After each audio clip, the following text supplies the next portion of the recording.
जय जगन्नाथ। आज मु आपन को शिखेबी मो गाँ मो सम्मान अभियान माध्यम आरसी कार्ड कि प्रिंट करा जाए। देखंतु प्रथमे जेकोसी ब्राउजर को ओपन करंतु वाहनर ऑफिशियल वेबसाइट की लॉगिन करंतु। एहा पर देखंतु व्हीकल रिलेटेड सर्विस को क्लिक करंतु एवं आपन को राज्यर नाम को दियंतु। एहा पर आपन को गाड़ी रो नंबर टी एंटर करंतु। एतिकी करि सारला परे तळ को आसी प्रोसीड करंतु। प्रोसीड क्लिक कर सारला परे आपन को सामना को ठीक यही भली आ गोटे बार आसुछि। आपन कोन करिवे से जगह रे प्रिंट आरसी सर्टिफिकेट पर क्लिक करी आपन को गाड़ी नंबर एवं 33 नंबर लास्ट पांचटा दे दियंतु। या पर देखंतु आपन को मोबाइल की ओटीपी आसीबो।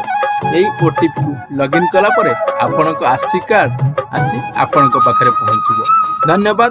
जल्दी सब्सक्राइब करंतु आ ऑनलाइन विषय बहुत किछ जानंतु। जय जगन्नाथ।